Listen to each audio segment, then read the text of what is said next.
You as much as us, to be honest, this show. Well, you and Phil, to be honest, because your questions very much make the show. We've got lots of topics we can bring up, but you have already decided various ways we're going to go. And I think it's Kellen McCarney has already tweeted a question, very recent actually, in the last 2 or 3 minutes. I'm just going to get straight on with it right now. He says Irish handicaps, overreaction from you lot, the handicappers, to 11-year-old First Lieutenant's Lexus run. He now has a £13 hike, according to Kellen. Will you amend that for the Grand National, Phil? I mean, how much have you shoved First Lieutenant up for that run against Don Poli? From 147 to 160. I mean, that has to be a total and utter overreaction, doesn't it? Well, does it? Because First Lieutenant totally lost his way last year and dropped from considerably higher than 160 down to 147. He ran off 147 in the Hennessy, ran really respectably, very encouraging run to show that he was coming back to somewhere approaching what we knew he could do. And then he clearly improved on that at Leopardstown. If you're only half a length... How many 10-year-olds improved £13? Didn't say he's improved, he said he'd recaptured. Well, by recapturing, you've improved. You've improved on what he had done. Exactly. But he certainly hasn't improved on what he was able to do 2-3 years ago. Well, hold on. No, he hasn't. I could run the 100 metres. I mean, of course he's better than he has been, but you've got everyone connected with Don Poli telling you that horse idles, is lazy, does nothing in front. I mean, it is an overreaction, isn't it? £13. No, it's not, and I'll tell you why. First of all, we've got Don Poli running below his best anyway. So the question is, by how much should he have run? To leave First Lieutenants on 147 would have meant Don Poli running to something like 148. Would you really believe that? It would have meant Fox Rock running to 147 when he's a 159 horse. It would have meant On His Own running to 154 when he's a 150, you know. So all these horses have just made staggering improvements? No, they haven't. No, they haven't all made staggering improvements. And First Lieutenant's improvement is absolutely not staggering. It's perfectly reasonable. Compared to his recent runs. It's perfectly reasonable to see horses that have been out of form, who's to say not sick, and certainly the stables horses were out of form generally last year. It's perfectly reasonable to see horses bounce back. We get this every year. Lots and lots of trainers have a terrible, terrible year where their horses aren't right and their horses drop down, and the following year, yourself included, lots of people say, oh, this is well handicapped, this is well handicapped, and of course they very often go and win, and we put them back to what we had them in the first place. I put it to you, Phil. Let's change the question round. Okay. If First Lieutenant was running in a handicap of 160, let's say the Hennessy, would you really believe he could win the Hennessy at Newbury off 160? Well, who's to say he would run in the Hennessy off 160? No, but I'm putting up, you know the scenario I'm putting up. Yeah. You've put him on 160, which says you think he can win a handicap of 160. I think that's what he's achieved in the Lexus. That's not a question of what he can win handicaps on. But now that's he what can't he's win a achieved. race because you've done what you've done to him. Well, because that's not necessarily what his handicap mark might be here. The next handicap he'll get entered for is almost certainly, in Britain, is almost certainly the Grand National. I'll tell you now, he won't be running off 160. So that's a little bit of a scoop, because usually you keep everything very closely guarded and you've given something away there. I've given something away. Exclusive. First Lieutenant will not be 160, be 170 probably, the way Phil's going today. I mean, let's just... Let's watch the race. What do we make of this? First of all, the jockey is only sort of gently pushing him at this point. Is it, you know, because... that's all he's suggesting. He's only gently pushing him, right? Thinking that the horse has been out of form, let's give him an encouraging run back. And now, all of a sudden, when he jumps the last, all of a sudden now, with Don Poli idling in front, he starts to realise, I think it's Davy Russell, isn't it, on First Lieutenant, that maybe he's got half a chance of winning this. And now he really gets after him quite, you know, considerably if you watch the jockey's whip here, and actually he doesn't get far away. So he's ahead of Fox Rock, who's a good solid yardstick, and he's half a length behind Don Poli. To leave him on 147 would be absolutely criminal thing to do. I believe that Don Poli is desperately slow. I get quite a bit of abuse from one or two people in particular about that, who just say he's lazy, he idles. As the handicapper, what do you make of Don Poli? Well, I think if he runs in the Gold Cup, I'm sure he'll be placed, because he'll be staying on up the hill when most horses have had enough. But he strikes me as a Grand National horse. Yeah. Because he looks as if he needs another mile.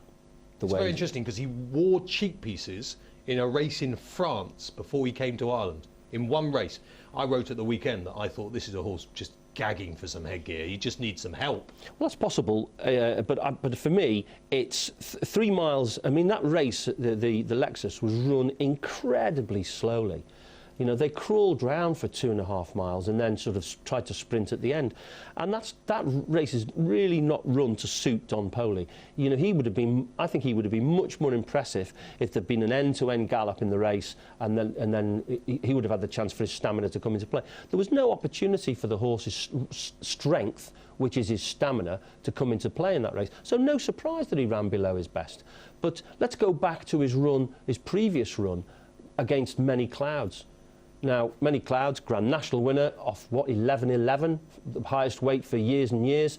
And in that race, Many Clouds gave him £5 and beat him, and Don Poli beat him by 4 lengths. So they virtually come out as the same horse. Don Poli and Many Clouds, the same horse on their run at Aintree, where it was a proper, truly run race. The Lexus was a race that you've got to take with something of a pinch of salt. I think we've got to go to a break relatively. In fact, we don't. So in fact, let's get into the staying chasers, because it's going to take some discussion. Okay. Now, hold on. Immediately, people are going to say, well, what are Q Card and Vautour doing on 176? And hold on, Don Cossack was the top-rated chaser before the King George. He's now £6 behind these two. And how the hell can Vautour be the same as Q Card? OK, well, there's about 5 questions in one there. First of all, these are what they've achieved this year. They're not their current handicap ratings. Right. If Don Cossack... he's still the top-rated chaser in the world? No, he is not. Well, he is in England, in Ireland, but he's not here. Right? I've got Q Card and Vautour on 176, and we'll come back to the sameness about them in a second. Noel O'Brien in Ireland, he believes that Don Cossack would have won the King George, and he's therefore got Q Card and Vautour. And do you agree with him? Together on 174. I don't, actually. Right, so he's wrong. Because for me, it's always about runs on the board, and Q Card and Vautour have got the runs on the board. It's possible that he would have won it, but you couldn't be certain at that point in time. So basically, you saying, because Ruby Walsh came out actually on At the Races a few days ago and said he'd ridden the race wrong, and for some reason it's been highlighted because someone else has written it again. But are you basically saying that Ruby Walsh got it wrong on Vautour, and you think he's better than Walsh's ride? Well, the first thing is, what you're saying, the Phil? first thing is, how do we assess the race? And I went through Alfa Off's best 3-mile performance. I think he was 12 or 13, 14 lengths behind them.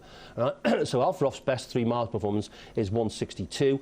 He's better, I think, at 2.5. And so therefore the winner came out at 176. Now I've called the two of them the same, and my reasoning behind that is I believe that Vautour was in front too long. And I think if I put £1 between them and they were to run the race again, and Vautour was getting £1 from Q Card, who would you back? Well, I've got to be honest, I think Vautour's a better horse. So there you are. So if I have Q Card giving him £1, I'm not setting a puzzle. If I have them to the same, then perhaps I'm setting a puzzle. I certainly can't have Vautour ahead of Q Card, right? Because he didn't actually win the race.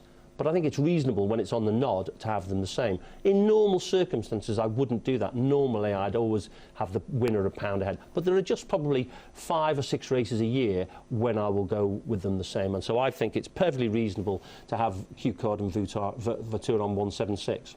And the factor you probably can't take into account with the ratings yet is there is a hint for me that Vautour will be much better going left-handed than he is right, which he's done so far this season. There's that hint, and there's also a hint that who's to know how much better he might be if he runs at a shorter distance. And I mean, the great thing is that they've got so many options for what to do with the horse. Yes, he might run in the Gold Cup. Do I think he'll win the Gold Cup? I don't think he'll win the Gold Cup. Do you think he'll win the Champion Chase? I think he could win the Champion Chase, and Phil, I think he would win the Ryanair. Phil, absolutely. This is why, I tell you what, before Christmas, I did give you a high five. I'm going to have another for the Vautour comment. Absolutely superb handicapping from Phil Smith. That is why he's the chief. Some of his decisions and thoughts are absolutely crazy, of course, but that is one of the best. More from Phil after this superb work.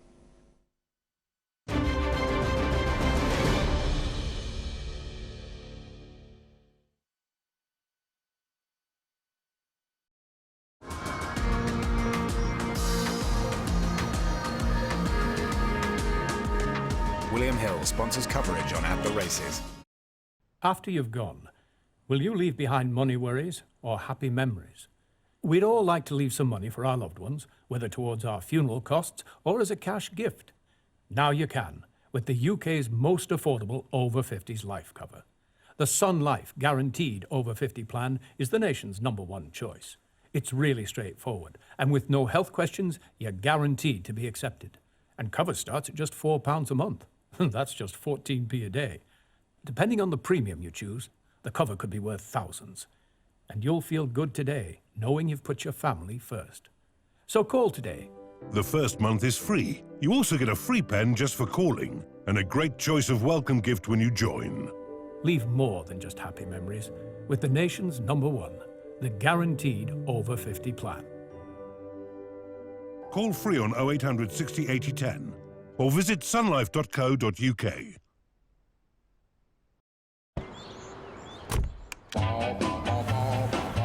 Wouldn't you love to change to cheaper car insurance? Change to LV and you could get 5-star rated cover from just £189. Change and get great service from the UK's most recommended insurer. In the last year, over 2 million people insured their home or car with LV. It's time to change. So call us on 0800 709 709 or visit lv.com. You know that thing you do day in, day out? Stop. Start repairing with new Colgate Total Daily Repair. Help reverse signs of early damage to your teeth and gums just by changing your toothpaste. Now brushing means repairing. Colgate Total Daily Repair for a healthier mouth, day in, day out. Fenton Solicitors is a leading national personal injury firm with experience in every field of personal injury. We ensure you deal with our specialist personal injury solicitors from day one, who will arrange an assessment of your rehabilitation and care needs. Our solicitors secure some of the highest awards for accident victims nationally in areas such as accidents at work, road traffic collisions, asbestos-related illnesses. Free phone Fenton Solicitors on 0800 55 7788 or visit us at fentons.co.uk.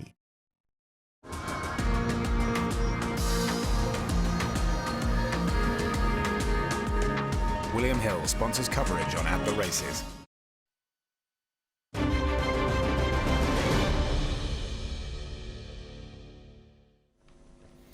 After the comment about Vautour probably being able to win the champion chase by Phil Smith, I rather feel the show has had its life. But we must carry on, we'll soldier on, see what else we can dig out. Let's go back to the King George, Phil, because there's so much to discuss there. I mean, Richard said, how do you rate the performance of Alfaroff? And the King George must have a superb chance in the Ryanair if no Vautour. And that really would be Alfaroff's race, wouldn't it, the Ryanair? That's his sort of level these days. I think it looks an appropriate race for him. One of those 2.5 mile races either there or at Aintree looks to be the type of race for Alfaroff. I can't see him winning a Gold Cup. The balance of his form is better at 2.5 compared with 3. I've got him running £2 or £3 below his win when he ran in the King George. And generally that's where he is, £2 or £3 lower. So can you see him suddenly staying an extra 2 furlongs in the Gold Cup and improving a stone? I can't see that. Yeah, fascinating. And the race as a whole, I mean, amazingly, I had someone on the line saying it was a poor race, but in handicapping terms, was it a good King George or not? Well, I absolutely loved the King George, I have to say. First of all, it was a proper pace. Silviniaco, excuse me, Conti set a really nice pace in the race. Sure, he didn't get home for whatever reason. Perhaps he's not as good as he was. Perhaps there's a problem with the horse. Who knows?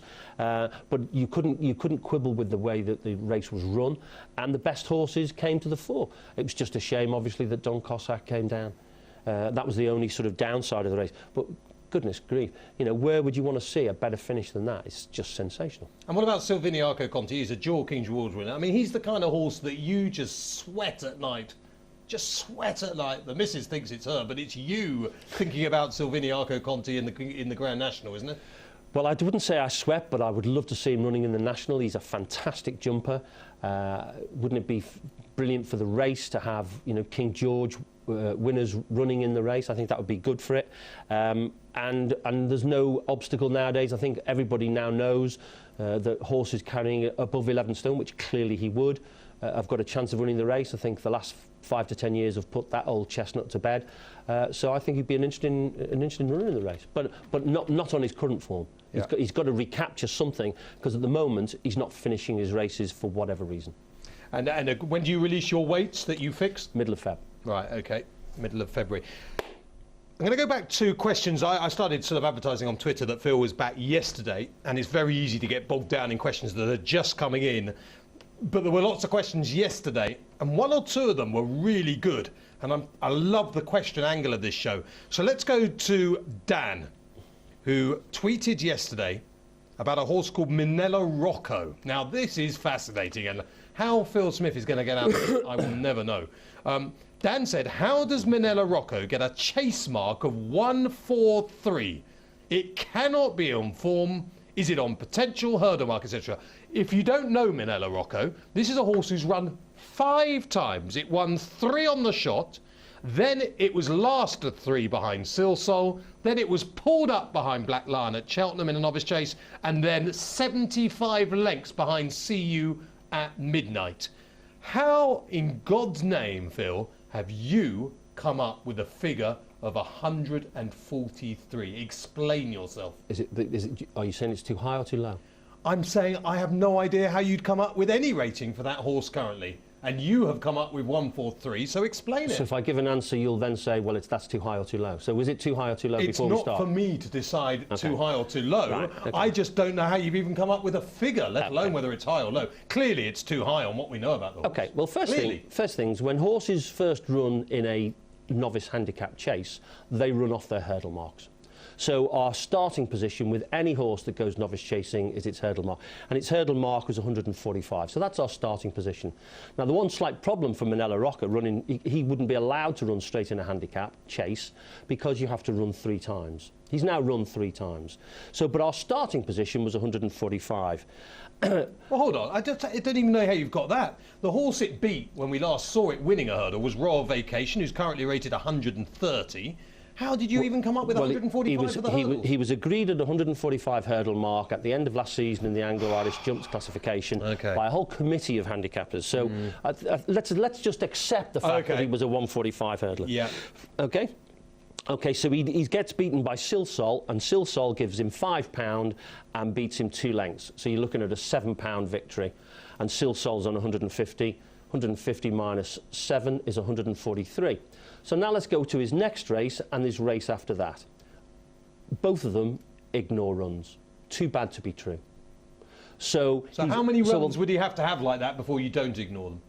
Well, the first time when he runs again, if it's an absolute stinker, right, we might well ignore it again. If he runs to a level of maybe 137, 138 next time, we'll look back at the 143 and think, well, you know, maybe that was a bit harsh. Who's to say whether Silsol won't have run subsequent to that, and we can have another look at that race? So there's a possibility. But if he pulls up or falls or finishes beating 150 lengths next time, he'll still be on 143, because that's not representative of what the horse can do. So he's got 3 runs. He's now qualified for any handicap that they want to run in, right? And we will always have a horse on the best of their 3 runs. You see, we'll always have him on the best of the 3 runs. And his best is 143, and his other 2 runs were 0.